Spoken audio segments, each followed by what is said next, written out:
الحمدللہ رب العالمین، الصلاۃ والسلام علی سید الانبیاء والمرسلین، اما بعد فاعوذ باللہ من الشیطان الرجیم، بسم اللہ الرحمن الرحیم۔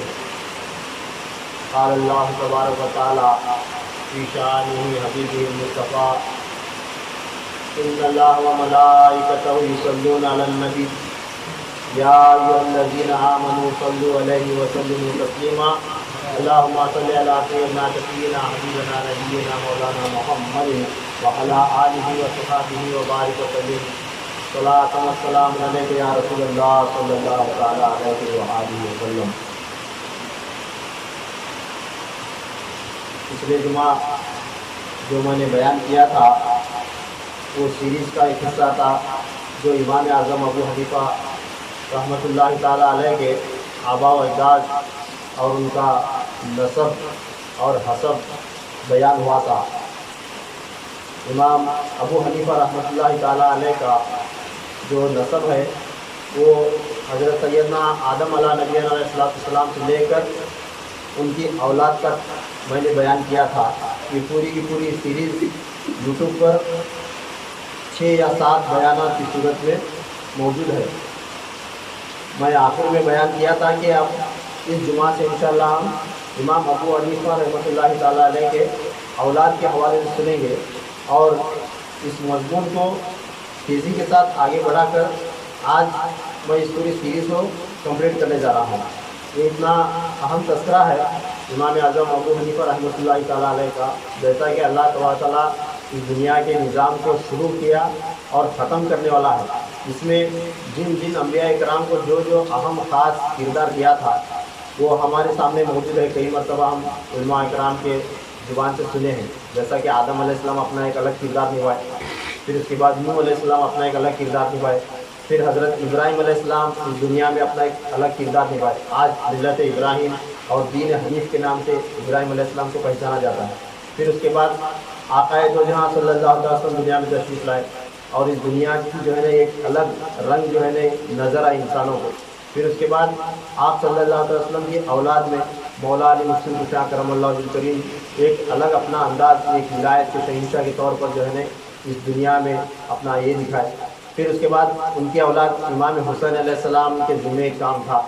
پھر اس کے بعد جو ہے نا پیران پیر غوث اعظم دستگیر رضی اللہ تعالیٰ عنہ اپنا ایک کارنامہ الگ انجام دی، اپنی ایک الگ زندگی پیش کی، اور اپنا جو فریضہ اللہ تعالیٰ نے بخشا تھا وہ دکھائے دنیا کو۔ پھر اس کے بعد خواجہ غریب نواز رحمۃ اللہ تعالیٰ علیہ ہندوستان میں تشریف لا کر انہوں نے اپنا ایک کام جو ہے نا انجام دیا، اور ان کے ہستی کا ایک کردار ہمارے سامنے آیا۔ ایسا جو ہے کہ جتنے بھی انبیاء اکرام اولیاء اکرام دنیا میں تشریف لائے اور اللہ تعالیٰ نے جو ذمہ انہیں دیا تھا وہ انہوں انجام دیے۔ اب بالآخر امام مہدی علیہ السلام تشریف لائیں گے، وہ اپنا کام اپنا کردار جو ہے انجام دیں گے۔ اب انہی کرداروں کے اندر امام اعظم ابو حنیفہ رحمۃ اللہ تعالیٰ علیہ کا ایک کردار بالکل خاص اور اہم ہے۔ جیسا امام حسین علیہ السلام کا ایک کردار خاص گزرا، پیران پیر رضی اللہ تعالیٰ عنہ کا ایک کردار خاص گزرا دنیا کے اندر، ابراہیم علیہ السلام کا ایک کردار خاص گزرا، پھر نوح علیہ السلام کا ایک کردار خاص گزرا۔ ایسا جو ہے نا امام ابو حنیفہ رحمۃ اللہ تعالیٰ علیہ کے ذمہ اللہ تعالیٰ ایک خاص کام دیا تھا۔ وہ کام جو ہے دنیا میں شروع ہوا اور آج بھی شروع ہے، اور یہ بالآخر امام مہدی علیہ السلام تک چلتا رہے گا، آگے بڑھتا رہے گا، جس کے حوالے سے میں 5-6 بیانات میں جو ہے بیان کر چکا ہوں، اور وہ تمام تقریریں یوٹیوب پر ہمارے چینل علماء صوفیہ پر جو ہے موجود ہیں۔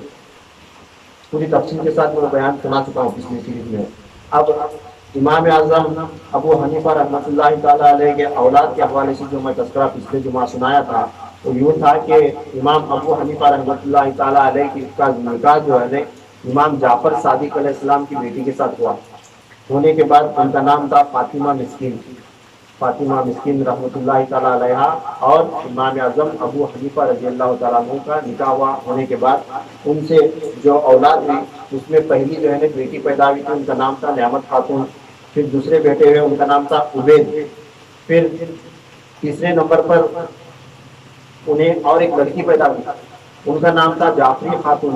پھر چوتھے نمبر پر جو انہیں اولاد ہوئی وہ لڑکا پیدا ہوا، ان کا نام تھا حضرت امام احمد عرف امام عطا رحمۃ اللہ تعالیٰ علیہ۔ یہ امام اعظم ابو حنیفہ رحمۃ اللہ تعالیٰ علیہ کے جانشین ہوئے۔ اور فرزند اکبر ایک ہے۔ پھر اس کے بعد 5ویں نمبر پر ایک انہیں بیٹے ہوئے جن کا نام تھا حضرت حماد رحمۃ اللہ تعالیٰ علیہ۔ یہ 5 اولاد ہیں۔ 4تھے نمبر پر جو ان کے فرزند تھے امام احمد رحمۃ اللہ تعالیٰ علیہ، یہ امام اعظم ابو حنیفہ رحمۃ اللہ تعالیٰ علیہ کے جانشین ہوئے۔ اس سلسلے میں جو نقشہ امام اعظم ابو حنیفہ رحمۃ اللہ تعالیٰ علیہ تک پہنچا تھا ان کے آبا و اجداد سے، وہ کہاں سے شروع ہوا تھا؟ حضرت آدم علیہ السلام سے شروع ہو کر آیا تھا۔ آدم علیہ السلام اپنے بیٹے شیش علیہ السلام کا عطا کرے، پھر وہاں سے چلتے چلتے وہ نوح علیہ السلام تک آیا۔ نوح علیہ السلام کے بیٹے حام اور سام وہ نقشہ مینٹین کرے، نقشہ حامیہ اور سامیہ ہوتے ہوئے جو ہے وہ نوشیروان عادل بادشاہ تک آیا۔ نوشیروان عادل بادشاہ تک آنے کے بعد پھر وہ سرکار دو عالم صلی اللہ علیہ وسلم تک پہنچا۔ وہ حضرت امام اعظم ابو حنیفہ رحمۃ اللہ تعالیٰ کے دادا حضرت کاؤس ان کا نام تھا، وہ حضور صلی اللہ علیہ وسلم کے دربار میں حاضر ہوئے اور اسلام قبول کرے اور ان کا نام عبداللہ رکھا گیا تھا۔ وہ نقشہ پھر جو ہے امام اعظم ابو حنیفہ رحمۃ اللہ تعالیٰ علیہ سے ہوتے ہوئے وہ آ کر پہنچا ان کے اولاد تک، اور باقاعدہ وہ نقشہ آج بھی رائی سے دنیا میں چلا رہا ہے۔ تو اب جو ہے ان کی اولاد باقاعدہ سے مینٹین کرتے آئی۔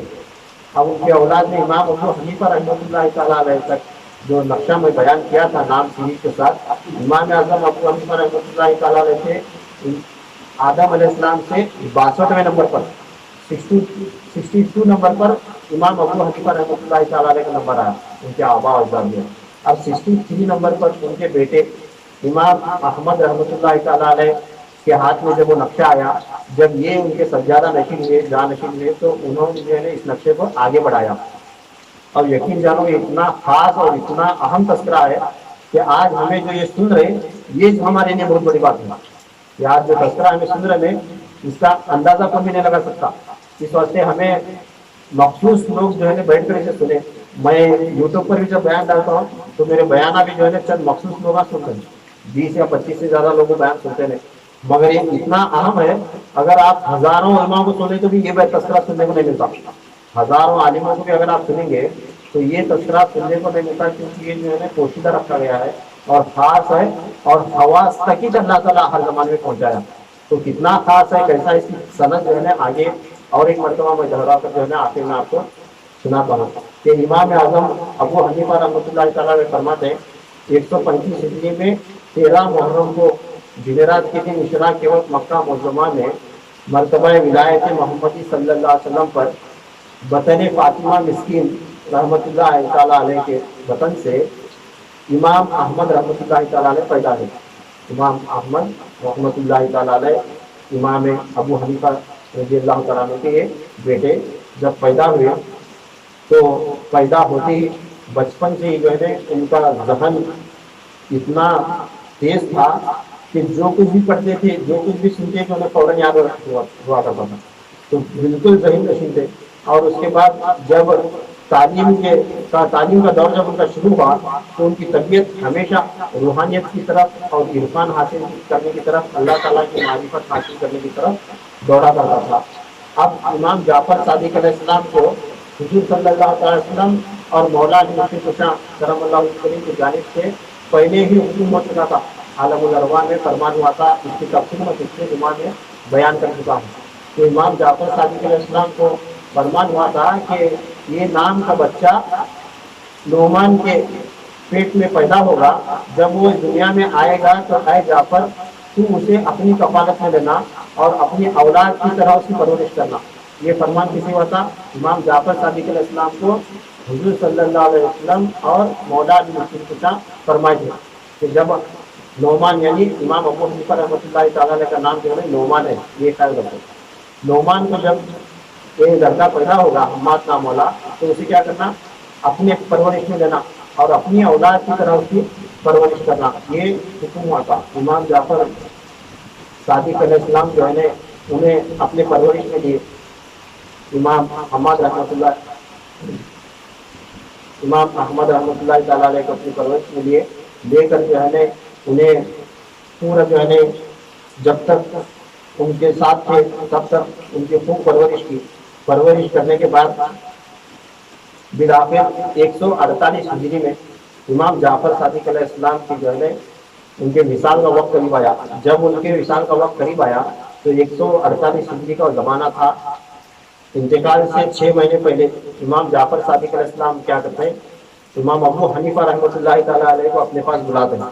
بلا کر مدینہ شریف میں امام احمد رحمۃ اللہ تعالیٰ علیہ کو آپ کے سپرد کرتے ہیں. فرماتے ہیں کہ اے نعمان، تیرے اس بچے کی پرورش مکمل ہو چکی ہے. ظاہری جتنے بھی علوم پڑھانے تھے میں اسے پڑھا چکا ہوں. اب اس کی جو ہے نا علم باطن کی اسے ضرورت ہے. اب میرے رحلت کا زمانہ قریب آیا. رحلت کا یعنی انتقال کر جانے کا. یہ کون بولے؟ امام جعفر صادق علیہ السلام امام ابو حنیفہ رحمۃ اللہ علیہ فرما رہے ہیں تمہارے بیٹے کی پرورش میں یہاں تک کیا ہوں. اس کی ظاہری پڑھائی علوم پورے تکمیل ہو چکے ہیں. اب میرے اس دنیا سے جانے کا وقت قریب ہے. اسے اپنے ساتھ لے جاؤ اور اسے آگے کی تعلیم تمہیں عنایت کرو. اس طرح جعفر صادق علیہ السلام جو ہے امام ابو حنیفہ رحمۃ اللہ تعالیٰ علیہ کو بلا کر جو ہے نصیحت کرتا ہے اور ان کے بیٹے کو ان کے حوالے کرتے ہیں. امام اعظم ابو حنیفہ رحمۃ اللہ تعالیٰ فرماتے ہیں کہ میں اپنے فرزند کو اپنے ساتھ لے کر مدینہ سے بغداد آیا. 148 ہجری میں بروز بدھ وقت عصر بغداد شریف میں میں نے اسے سلسلہ حنفیہ روح جذبیہ صفات کشف کونی کی خلافت عطا فرمائی. اب یہ سلسلہ ہے، یہ خلافت حضور صلی اللہ علیہ وسلم مولا علی مشکل کشا کو عطا کرے. صفات جذب کشف کونی کی سلسلہ روح حنفیہ جذبیہ یہ باقاعدہ ایک سلسلہ ہے طریقت کا. وہ خلافت مولا علی علیہ السلام اپنے بیٹے محمد اکبر کو محمد حنیف رحمۃ اللہ تعالیٰ علیہ کو دے دی. پھر وہ خلافت محمد حنیف رحمۃ اللہ تعالیٰ علیہ سے چلتے ہوئے براہ راست امام ابو حنیفہ رحمۃ اللہ تعالیٰ علیہ تک پہنچی تھی. وہ خلافت کیا کرے؟ امام ابو حنیفہ رحمۃ اللہ علیہ اپنے بیٹے حضرت احمد رحمۃ اللہ تعالیٰ علیہ کو عطا کرے. عطا کرنے کے بعد اس کے ساتھ ساتھ شجرا اور وہ اجازت اور تلاوت قرآن کی اجازت انہیں مرحمت فرمانے کے بعد ایک رسالہ ان تک پہنچا تھا امام ابو حنیفہ رحمۃ اللہ تعالیٰ تک، جس کا تذکرہ میں پچھلے بیانات میں کر چکا ہوں. جس رسالے کا نام تھا کھیج ردش. کھیج ردش نامی ایک رسالہ تھا. یہ رسالہ حضرت آدم علیہ السلام کے زمانے سے چلا آیا تھا. وہ آ کر امام ابو حنیفہ رحمۃ اللہ تعالیٰ علیہ کے دادا حضرت کاؤس تک پہنچا تھا. اور اس رسالے کے ساتھ وہ نوشیروان عادل جو بادشاہ تھے ان سے پہلے جو گزرے تھے ان کے آبا و اجداد امام ابو حنیفہ رحمۃ اللہ تعالیٰ علیہ کے رسالے کے ساتھ ایک باقاعدہ پرچی لگا کر وصیت کرے تھے کہ ہماری اولاد میں جسے بھی یہ رسالہ ملتا ہے یہ رسالہ لے جا کر آخری نبی حضرت محمد مصطفیٰ صلی اللہ علیہ وسلم تک پہنچانا. میرے اولاد میں جو بھی بادشاہ ہوگا جس کے زمانے میں آخری نبی کا ظہور ہوگا یہ رسالہ لے جا کر ان تک پہنچانا. جب وہ رسالہ لے جا کر حضرت کاؤس رحمۃ اللہ تعالیٰ علیہ رضی اللہ تعالیٰ عنہ لے جا کر آقا علیہ السلام کی بارگاہ میں پیش کرے تو پیش کرنے کے بعد آقا علیہ السلام جو ہے وہ رسالہ بلا کر حضرت انس بن مالک رضی اللہ تعالیٰ عنہ کو دے دے اور اس کا ترجمہ جو ہے نا ایرانی زبان سے عربی زبان میں کرائی تھی. یہ جو ہے نا پورا فارس کا پورا ایرانی زبان بولی جاتی تھی. جہاں نوشیروان عادل بادشاہ وغیرہ ہوئے تو وہ ایرانی زبان میں لکھا ہوا تھا. وہ ایرانی زبان سے کیا کرے آقا علیہ السلام حضرت انس بن مالک رضی اللہ تعالیٰ کو دے کر اس کا عربی میں ترجمہ کرائے. عربی میں ترجمہ کرانے کے بعد ان کو وصیت کرے تھے کہ اے انس آخر جو ہے نا میرے اس دنیا سے تشریف لے جانے کے بعد یہ نوشیروان عادل بادشاہ کے اولاد میں ایک شخص پیدا ہوگا اس کا نام نعمان ابن ثابت ہوگا، اس کے حوالے کو یہ رسالہ کرنا. یہ وصیت جو ہے نا آقا علیہ السلام کسے کرے تھے؟ انس بن مالک رضی اللہ تعالیٰ کرے تھے. پھر انس بن مالک رضی اللہ تعالیٰ عنہ کی جب امام ابو حنیفہ رحمۃ اللہ تعالیٰ سے ملاقات ہوئی تو ان کو عطا کرے تھے. تو اس طرح وہ رسالہ چلتے ہوئے آیا تھا. اب وہ رسالہ ابو حنیفہ رحمۃ اللہ تعالیٰ نے اپنے بیٹے کے حوالے کرے. بیٹے کے حوالے کرنے کے بعد جب انہوں حوالے کرے تو اس کا ترجمہ عربی زبان سے فارسی زبان میں کرے. پہلے وہی اوریجنل جو لکھا گیا تھا ایرانی زبان میں تھا. پھر اس کے بعد جو ہے اس سے پہلے عبرانی زبان میں تھا. پھر وہ نوشیروان عادل کے زمانے میں ایرانی زبان میں ہوا. پھر آقا علیہ السلام کے پاس جب پہنچا تو انس بن مالک اسے عربی میں کرے. پھر وہ ابو حنیفہ رحمۃ اللہ تعالیٰ تک جب پہنچا تو وہ ترجمہ انہوں کے کس زبان میں کرے؟ فارسی میں اس کا ترجمہ کرے. اب فارسی زبان میں وہ چلا رہا ہے آج بھی جو ہے موجود ہے جس میں کا کچھ حصہ جو ہے آج ہمیں سن رہے. تو امام ابو حنیفہ رحمۃ اللہ تعالیٰ علیہ جب ان کو دیتے ہیں تو سمجھاتے ہیں کہ بیٹا یہ رسالہ آدم علیہ السلام سے نوشیروان عادل بادشاہ تک پہنچا تھا. اس طرح نوشیروان عادل نے اس نقشے کا نام بدل کر نقشہ نوشیروانی رکھا تھا۔ پھر یہ نقشہ آخری نبی حضرت محمد مصطفیٰ صلی اللہ تعالیٰ علیہ وسلم کے زمانے تک آیا، پھر ان تک پہنچا۔ پھر آپ صلی اللہ علیہ وسلم نے یہ نقشہ حضرت انس بن مالک کو دیا تھا، اور انس بن مالک نے براہ راست مجھے عطا کیا تھا، اور بیٹا یہ نقشہ آج میں تمہیں عطا کر رہا ہوں۔ اس طرح کہہ کر جو ہے نا انہوں اپنے بیٹے کو عطا کرے۔ اور ہماری خوش نصیبی دیکھو، یہ اتنے بڑے بڑے بزرگان دین کے ساتھ ہاتھوں سے چلتا ہوا جو نقشہ آیا تھا، وہ الحمدللہ آج ہمارے تک پہنچا۔ آج اسے میں ہی پڑھا اور میں تم نہ سنا رہا ہوں، تو یہ بس یہ سننا معمولی بات ہے کیا؟ تو یہ کہاں سے آیا؟ سو حضرت آدم علیہ السلام مینٹین کرے تھے، پھر نوح علیہ السلام کے بیٹا تھا حضرت حام اور سام مینٹین کرے، حضرت سام کے ذریعے کہاں تک آیا؟ نوشیروان عادل بادشاہ تک آیا۔ پھر وہاں سے جو ہے نا چلتے چلتے چلتے امام حضور صلی اللہ علیہ وسلم تک آیا۔ پھر انہوں انس بن مالک کو دیے، انہوں امام ابو حنیفہ کو دیے، انہوں اپنے بیٹے کو دیے، پھر ان کے بیٹے کے پاس سے چلتے چلتے چلتے آج جو ان کی اولاد دنیا میں موجود ہے، کہیں نہ کہیں سے ہوتے ہوئے الحمدللہ وہ مزے ملا اس میں کا تھوڑا بہت تذکرہ سننا سنا رہا ہوں۔ تو باقاعدہ یہ شجرا جو ہے چھپا ہوا ایک باقاعدہ نعمت جو اس وقت کے انبیاء کرام اور اس وقت کے بادشاہ لوگوں جو ہے حضور صلی اللہ علیہ وسلم تک پہنچانے کی وصیت کر اپنے اولاد کو دیے تھے، تو اس کا کچھ نہ کچھ حصہ آج ہمیں بڑی بڑی جگہ پر سن رہے، تو یہ ہماری خوش نصیبی کی بات ہے کیا نا؟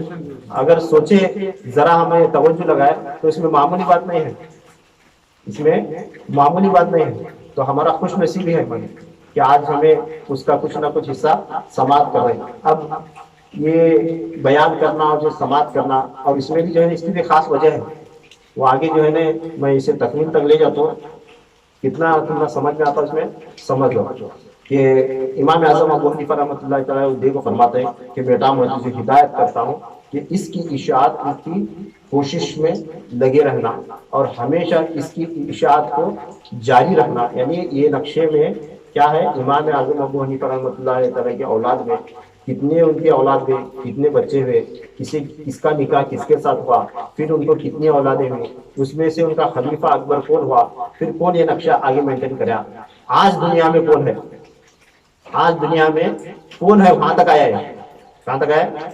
آج دنیا میں نقشہ کون مینٹین کرے؟ اس کی بنیاد کون ڈالے تھے؟ آدم علیہ السلام ڈالے تھے، پھر شیش علیہ السلام سے کے ذریعے نوح علیہ السلام تک آیا، ان کے بیٹوں کے ذریعے جو ہے نا امام اعظم ابو حنیفہ رحمۃ اللہ سے ہوتے ہوئے آج آئے، آج بھی جو ہے نا دنیا میں جاری ہے۔ آخر میں کون ہے اس کی پوری فہرست لسٹ میرے پاس ہے، مگر جتنا کھول کر بتانے کی اجازت ہے اتنا میں بتا دوں، اس کے علاوہ اگر کسی بھی جاننے کا ہے تو یہ میں کھلے عام بولتا نہیں، بتاتا نہیں، اور اس کا تذکرہ یوٹیوب پر ڈالتا نہیں۔ اگر کسی کو سمجھنا ہے، معلوم کر لینا ہے، تو کسی ضرورت ہے میرے پاس آنا، اسے ضرورت ہے اسے میرے پاس آ کر ملاقات کر کے جو لینا چاہے لے سکتا ہے، کیونکہ یہ بیانات میں جب ڈالا تو مجھے یوٹیوب پر جو ہے نا وہ سننے کے بعد مجھے فون تک آیا کہ یہ کون سا رسالہ، آج تک ہمیں اس کا نام بھی نہیں سنے، یہ کہاں ہے، یہ کیسا تذکرہ ہے، کون سی کتاب میں ہے۔ تو میں یہ کتاب ہرگز نہ کسی کو اس کا نام بتایا، نہ کسی کو دینے کا میرا ارادہ ہے۔ بس وہ بولتا نا ایک روٹی کا تو آم کھا پیڑ مت گن، ایسا کچھ بولتا نا، ایسا معاملہ ہے۔ ہمیں جو تبرک، جسے ہوس ہے، جسے اس کی چاہت ہے، انہیں جسے اس تک پہنچنے کی امید ہے، وہ بندہ جو ہے نا کیسا بھی کہاں سے بھی ڈھونڈ کر نکالتا ہے، اور اللہ تعالیٰ جس کے نصیب میں وہ رکھا ہے اسے عطا کرتا ہے۔ الحمدللہ یہ ملنے کے بعد اب آگے ہمیں وہ بزرگ تک پہنچنا ہے جو آج موجود ہیں، اور یہ سرکار دو عالم صلی اللہ علیہ وسلم کے خاص نعمتیں ان کے پاس آج بھی موجود ہے دنیا میں۔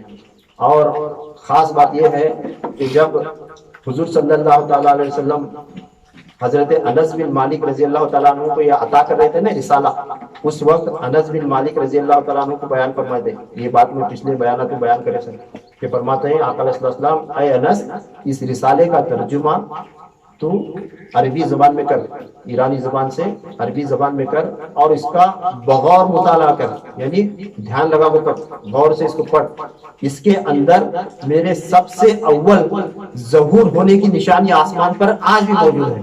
کیا فرماتے ہیں؟ سب سے اول جو میں ظہور ہوا تھا، میرا نور ظہور ہوا تھا نہیں، اللہ تعالیٰ نے سب سے پہلے میرے نور کی جو تخلیق فرمائی تھی اس کی نشانی آسمان پر آج بھی موجود ہے، اسے بغور پڑھ، یہ نصیحت کر کو دیتے، امام انس بن مالک رضی اللہ تعالیٰ عنہ، حضرت انس بن مالک رضی اللہ تعالیٰ عنہ فرماتے ہیں کہ میں یہ رسالے کا ترجمہ کر کے جو ہے نا اس کا مطالعہ کیا تو میں نے دیکھا کہ آقا علیہ الصلوۃ والسلام کے ظہور، اول ظہور کی نشانی آج بھی موجود ہے۔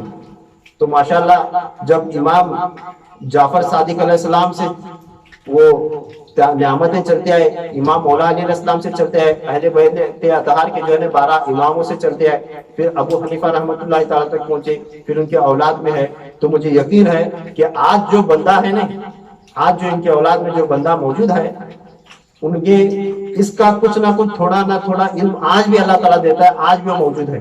نعمتیں ہیں بولے تو اس کا حصہ آنا، تو ہماری یہ کوشش ہے کہ ایسے کسی بزرگ تک پہنچنا، اور ہمارے مقدر میں ایک قطرہ، ایک ذرہ برابر بھی اگر اس میں سے ملا تو لینا۔ کم سے کم اتنی میری خواہش ہے کہ کم سے کم ان بزرگ کا جا کر چہرہ تو دیکھ کر آنا۔ ہمیں نعمتیں وہ ملے نہ ملے، وہ راز وہ بتائے نہ بتائے، کم سے کم جب تذکرہ پہنچا تو کوشش یہ کرنا کہ جا کر جو ہے نا ان بزرگ کی ملاقات کر کے آنا جو ہے نا، یہ میری خواہش ہے۔ اس واسطے جو ہے نا میں اس کے پیچھے جو ہے نا رات دن پڑا ہوں۔ دعا کریں اللہ تعالیٰ جو ہے نا ہمیں اس میں کامیابی عطا فرمائے۔ اگر ہمیں ملا، میں وہاں تک پہنچا تو سمجھو آپ تمام لوگوں کو مل گئی۔ تو امام اعظم ابو حنیفہ رحمۃ اللہ علیہ فرماتے ہیں کہ میں اپنے بیٹے کو لایا اور یہ نعمتیں جو ہے نا اسے عطا کیا، عطا کرنے کے بعد میں اپنے بیٹے حماد کو طریقت کی تعلیم سے بھی بہرامند فرمایا، اور احمد پر اس وقت دن کے بعد جذب کے آثار شروع ہوئے، یعنی جو ہے نا ایک مجذوبیت جو ہے نا ان کے اندر طاری ہوئی۔ آپ رضی اللہ عنہ فرماتے ہیں، امام ابو حنیفہ رحمۃ اللہ علیہ فرماتے ہیں کہ میں نے میرے بیٹے کو فرمایا کہ فرزند، یہ راز ایک حقیقت ہے، اور اس حقیقت کا راز ہر کسی پر فاش نہ کرنا۔ ان کے خاندان میں جو ہے نا یہ وصیت ہے، آقا علیہ الصلوۃ والسلام کا ظہور اور ان کے آسمان پر آج بھی وہ نشانی موجود ہونا، اور جو ہے نا یہ ساری چیزیں، یہ ایک راز ہے، یہ راز جو ہے نا ہر کسی پر ظاہر نہ کرنا۔ اور مجھ کو باطن سے خبر مل چکی ہے کہ تو امام ثانی طریقت ہونے والا ہے، یعنی طریقت کا امام ثانی ہونے والا ہے۔ یہ کون فرما رہے ہیں؟ امام ابو حنیفہ اپنے بیٹے کو فرما رہے ہیں، حضرت حماد رحمۃ اللہ تعالیٰ علیہ۔ اور اب صحرا کی طرف چلا جا، 7 برس تک تجھ پر یہ جذب طاری رہے گا، یعنی جو مجذوبیت، جب طریقت کی خلافت وغیرہ دے ان کے اوپر، جب اپنے وہ تعلیم کرے، انہوں تربیت کرے طریقت کی، تو ان کے اوپر جذب جو طاری ہوا، تو امام ابو حنیفہ فرماتے ہیں 7 برس تک تیرے اوپر یہ جذب طاری رہنے والا، یعنی بندہ اس وقت پورے ہوش میں نہیں رہتا، کبھی ہوش میں آتا ہے کبھی ہوش ہوتا ہے، ایک دیوان کی سی طاری ہوتی۔ تو یہ کیفیت جو ہے نا مولا علی علیہ السلام پر بھی تھی، آقا علیہ السلام انہیں عطا کرنے پر۔ پھر فرماتے ہیں کہ بیٹا جب 7 برس کے بعد تیری حالت درست ہوگی، اس وقت نعمان دنیا میں نہ ہوگا، یہ تیری اور میری آخری ملاقات ہے، یہ وصیت کرتا ہے۔ جب یہ کیفیت سے فارغ ہو کر تو دنیا کی طرف واپس لوٹے گا، تو اس وقت تیرا باپ نعمان دنیا میں موجود نہ ہوگا۔ یہ وصیت کرنے کے بعد امام احمد رحمۃ اللہ تعالیٰ علیہ والد کی جو ہے نا یہ بات سن کر بالکل خائف ہوتے ہیں اور رونے لگتے ہیں۔ تب امام اعظم ابو حنیفہ رحمۃ اللہ تعالیٰ علیہ ان کے سینے پر ہاتھ رکھ کر جو ہے ان کے واسطے دعا کرتے ہیں۔ تب طبیعت تھوڑی بحال ہونے کے بعد انہوں وہاں سے نکل جاتے ہیں۔ جب انہوں وہاں سے نکل جاتے ہیں تو 148 ہجری میں یہ معاملہ ہوا تھا، خلافت وغیرہ دیے تھے۔ پھر اس کے 2 سال کے بعد 150 ہجری میں امام اعظم ابو حنیفہ رحمۃ اللہ تعالیٰ علیہ کی جو ہے انتقال ہوتا ہے۔ امام اعظم ابو حنیفہ رحمۃ اللہ تعالیٰ علیہ اس دنیا سے کوچ کرتے ہیں۔ امام اعظم ابو حنیفہ رحمۃ اللہ تعالیٰ علیہ کی رحلت کے وقت ان کے بیٹے جو دوسرے تھے، جن کا نام تھا حماد، امام حماد رحمۃ اللہ تعالیٰ علیہ، اب ان کے پاس امام اعظم ابو حنیفہ رحمۃ اللہ تعالیٰ علیہ کے پاس ان کے بیٹے امام حماد رحمۃ اللہ تعالیٰ علیہ موجود تھے۔ اب یہ امام احمد رحمۃ اللہ تعالیٰ علیہ جو بھی ان کے پاس نعمتیں لیے تھے، انہوں ایک جذب کے حالت میں وہاں سے نکل پڑے تھے۔ اس کے بعد 154 ہجری کا زمانہ آتا ہے۔ زمانہ آنے کے بعد 154 ہجری میں امام حماد رحمۃ اللہ تعالیٰ علیہ کے خلافت کا وقت جب نزدیک آتا ہے تو انہیں ایک سلسلے کی خلافت کسی اور سے ملتی ہے، اور جو جانشین ہونا تھا امام اعظم ابو حنیفہ رحمۃ اللہ تعالیٰ علیہ پہلا فرما چکے تھے کہ بیٹے احمد میرے بعد میرا جانشین تو ہوگا، تو وہ نعمت پانے کے واسطے امام احمد رحمۃ اللہ تعالی علیہ دوبارہ بغداد کی طرف اور کوفہ کی طرف آتے ہیں. جب وہ تشریف لاتے ہیں تو اب ان کی ملاقات ان کے بھائی کے ساتھ ہوتی ہے. امام اعظم ابو حنیفہ رحمۃ اللہ تعالی علیہ کا تو 150 ہجری میں انتقال ہو چکا ہونے کے بعد 54 ہجری کے بعد کے زمانے میں امام احمد رحمۃ اللہ تعالی علیہ جب آتے ہیں تو آنے کے بعد اس کے آگے کا تذکرہ اب بیان کرتا ہوں. اور آخر میں یہاں پر جو ہے نا وقت کافی ہو رہا ہے، تذکرہ لمبا ہے، میں تھوڑا مضمون اڑا کے جو ہے چھوڑ کر کیا ہو جائے گا وقت کیا ہو جائے گا 2 بجے. تو اب میں پورا بیان کرتے بیٹھا تو مکمل نہیں ہوتا، اس واسطے میں صرف امام اعظم ابو حنیفہ رحمۃ اللہ تعالی علیہ کے جو ہے نا وصال کا تھوڑا تذکرہ کر کے اس بیان کو جو ہے نا ختم کرتا ہوں. اور ہمیں یہاں پر جو جمعہ ادا کرنے آ رہے ہیں، ہمارا مقصد جو ہے نا کچھ اور ہے، اس کے حوالے سے جو ہے نا ہمیں بیانات شروع کرنے کا ہے. اس واسطے اگلے جمعہ سے یہ سیریز کو میں یہاں تک روک کر جو ہے نا آگے کے بیانات شروع کرنے کا میرا ارادہ ہے کہ امام اعظم ابو حنیفہ رحمۃ اللہ تعالی علیہ کی جو یہ ساری داستان ان کے آبا و اجداد کا تذکرہ آدم علیہ السلام سے جو میں سنایا، تو اس کے اندر میرا ارادہ تھا کہ ان کے چند اولاد کا جو ہے نا میں تذکرہ کروں، مگر جو ہے نا وقت اجازت نہیں دیتا. اس واسطے جو ہے نا میں یہیں پر ختم کر دیتا ہوں اس کو کہ امام اعظم ابو حنیفہ رحمۃ اللہ تعالی علیہ کے حوالے سے جو ہے نا کئی بیانات یوٹیوب پر موجود ہیں، بڑے سے بڑے علماء کرام اس کے اوپر بحث کرے ہیں، اور اس پر جو ہے نا ان کی ذات پر اختلاف بھی ہے. امام اعظم ابو حنیفہ رحمۃ اللہ علیہ اور ان کی اولاد پر بھی اختلاف ہے.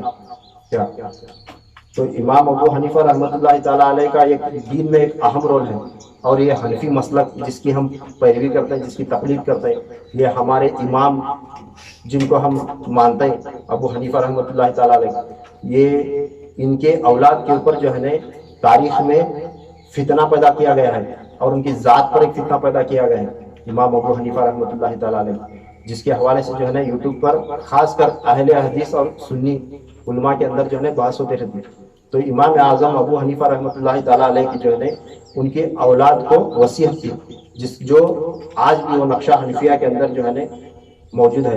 امام اعظم ابو حنیفہ رحمۃ اللہ تعالی فرماتے ہیں اپنے بیٹے کو کہ بیٹا یہ جو نقشہ ہے آدم علیہ السلام سے لے کر باقاعدہ حفاظت کے ساتھ حضور صلی اللہ علیہ وسلم تک پہنچا، پھر آقا علیہ السلام باقاعدہ ذمہ داری انس بن مالک کو دی، پھر وہاں سے ہوتے ہوئے ہمارے تک آیا.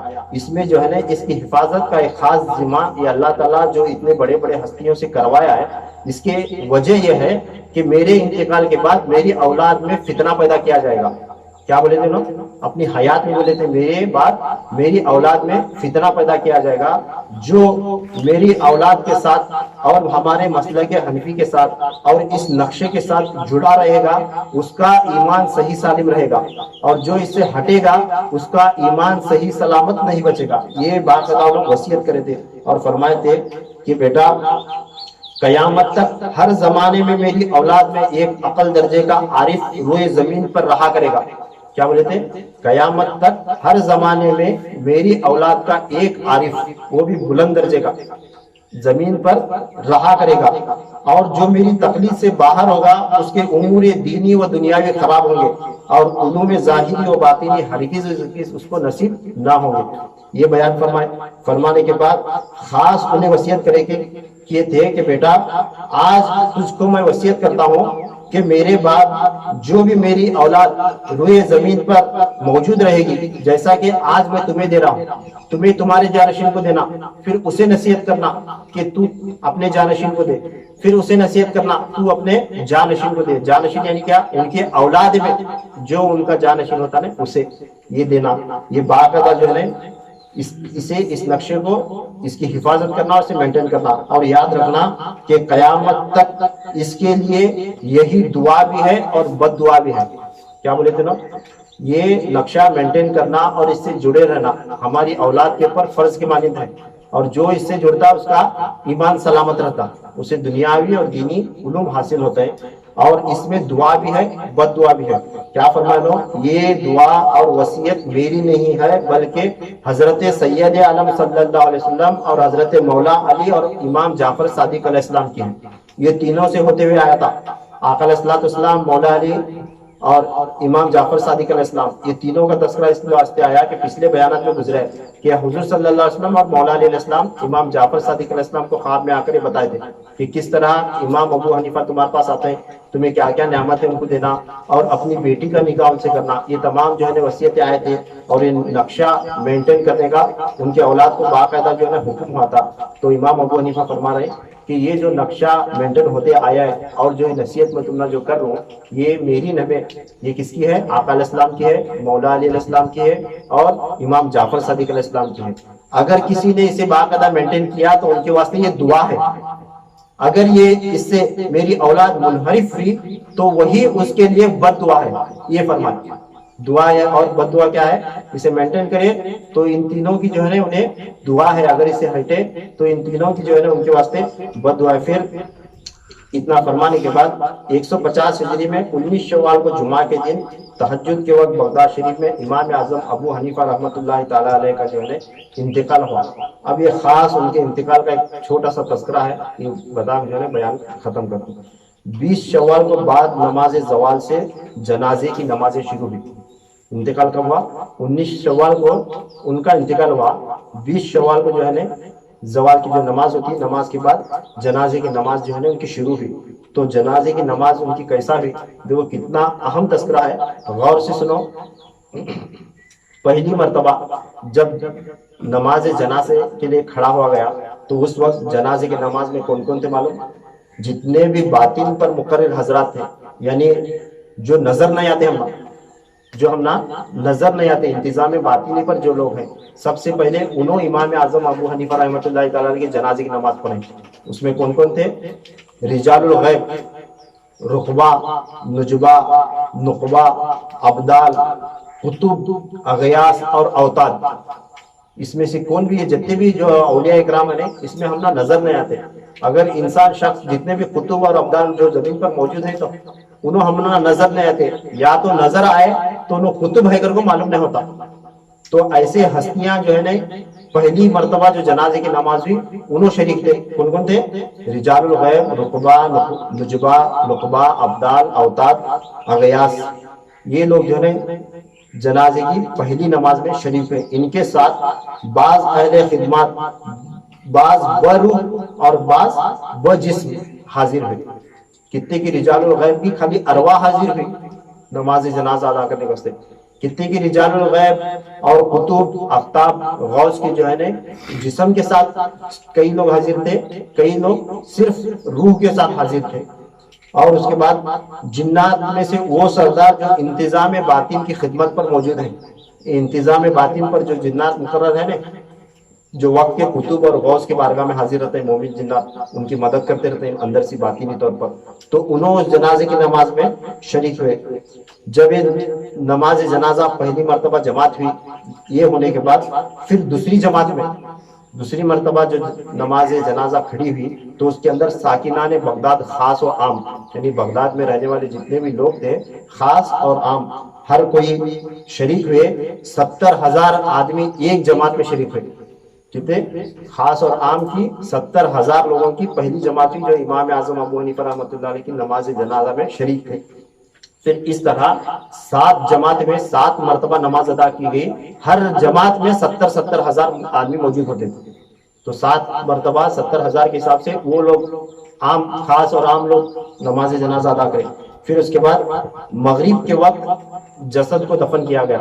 زوال کے وقت سے شروع ہوئی، زوال کے بعد میں نماز جنازہ شروع ہوئی. کب تک نماز جنازہ ہوتی رہی؟ شام تک، مغرب تک نماز جنازہ ہوتی رہی.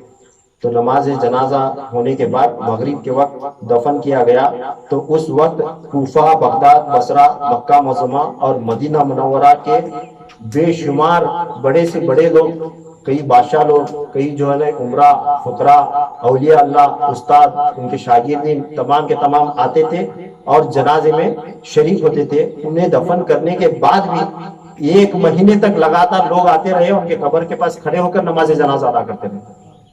تو کتنی بڑی اونچی ہستی ہوں گی اللہ رسول کے نزدیک. تو اندازہ لگاؤ امام اعظم ابو حنیفہ رحمۃ اللہ تعالیٰ علیہ جن کے مسلک کی ہمیں پیروی کرتے ہیں, تقلید کرتے ہیں. آج لوگ جو ہے نا کیا کیا چیز بولتے ہیں, خاص کر جو ہے نا یہ اہل حدیث والے لوگ جو ہے نا ان کو مانتے بھی نہیں, امام ابو حنیفہ کی جو ہے نا تقلید کو بھی نہیں مانتے, اور تقلید ان کے نزدیک جائز بھی نہیں, اور کیا کیا کیا کیا بولتے رہتے ہیں. امام اعظم ابو حنیفہ رحمۃ اللہ علیہ کے قول کے مطابق جو ہے نا ان کے اولاد میں اور ان کی ذات کے حوالے سے اس امت میں ایک بڑا فتنہ پیدا گیا. حالانکہ جو ہے نا میں تم نہ سنا رہی مضمون جو ہے نا اتنا پورا تمہارے غرض کی بات نہیں, یہ بڑے بڑے علماء کرام سننے کا موضوع ہے. اب امام اعظم ابو حنیفہ رحمۃ اللہ علیہ کے یہ جب جنازے کی نماز ہوئی تو ہونے کے بعد لگاتار 1 مہینے تک جو ہے نا ان کی نماز جنازہ ان کے شاگرد استاد وغیرہ آ کر جو ہے نا جیسا جیسے خبر ملتی گئی آ کر وہاں پر نماز ادا کرتے رہے. تو فرماتے ہیں بزرگان دین اولیاء کرام فرماتے ہیں کہ جیسا امام ابو حنیفہ رحمۃ اللہ علیہ کے جسم سے ظاہری ان کے حیات میں فیضان جاری تھا, آج بھی ان کے مزار انور سے ٹھیک اسی طرح آج بھی فیضان جاری ہے, اور ان کے اولاد روئے زمین پر آج بھی موجود ہے. اور امام اعظم ابو حنیفہ رحمۃ اللہ تعالیٰ علیہ خود ایک آیات عجیبہ میں سے تھے, یعنی اللہ کے رازوں میں سے ایک راز تھے. آج بھی ان کے اولاد روئے زمین پر موجود ہے. جب 63 نمبر پر ان کے بیٹے حضرت احمد ہوئے تو 64 نمبر پر ان کے بیٹے ہوئے حضرت ابراہیم, پھر ان کے بیٹے 65 نمبر پر حضرت امام طاہر ہوئے. یہ چند نام ہے گنواتا ہوں اور ختم کر دیتا ہوں. پھر اس کے بعد 66 نمبر پر ان کے بیٹے شاہ نجم الدین ہوئے, پھر 67 پر شاہ سعدی ہوئے, پھر 68 پر شاہ محمد نصر اللہ ہوئے, پھر ان کے بعد 69 نمبر پر ان کے بیٹے شاہ محمد فضل اللہ ہوئے, پھر 70 نمبر پر ان کے بیٹے شاہ محمد عمر حنفی رحمۃ اللہ علیہ ہوئے, پھر 71 نمبر پر ان کے بیٹے محمد اسحاق رحمۃ اللہ تعالیٰ علیہ, پھر اس کے بعد 72 نمبر پر ان کے بیٹے حضرت شاہ محمد عثمان حنفی رحمۃ اللہ علیہ, پھر 73 نمبر پر ان کے بیٹے شاہ عبد الغنی حنفی رحمۃ اللہ تعالیٰ علیہ, پھر 74 نمبر پر ان کے بیٹے شاہ عبد القادر حنفی رحمۃ اللہ تعالیٰ علیہ, پھر ان کے بعد 75 نمبر پر محمد عبد الواسع, 76 پر شاہ احمد غریب, 77 پر شاہ محمد ظہیر الدین, 78 پر شاہ خواجہ محمد ابراہیم, پھر 79 پر شاہ نظام الدین, 80 نمبر پر شاہ نصیر الدین, 81 پر مخدوم شیخ صفی اللہ. اب یہاں تک آیا یہ سلسلہ مخدوم شیخ صفی اللہ رحمۃ اللہ تعالیٰ علیہ تک. یہ سلسلہ امام اعظم ابو حنیفہ رحمۃ اللہ تعالیٰ علیہ کی جو اولاد دنیا بھر میں جو پھیلی نہیں, ان کی اولاد میں سے جو شہنشاہ اکبر ہوتا تھا, جس کے ذمے جو ہے نا یہ نقشہ حنفیہ چلانے کا ذمہ ہوتا تھا, وہ باہر ہے, کون مدینہ میں, کون مکہ میں, کون ملک شام میں, کون عراق میں, کون ایران میں رہے. جب 81 نمبر کے جو بزرگ آئے مخدوم شیخ صفی اللہ رحمۃ اللہ تعالیٰ علیہ, انہوں ہندوستان کے مخدوم جہانیہ جہاں گشت سید جلال الدین بخاری رحمۃ اللہ تعالیٰ علیہ جو ہے ہندوستان میں ان کا مزار ہے, ان کی بیٹی کے ساتھ ان کا نکاح ہوا.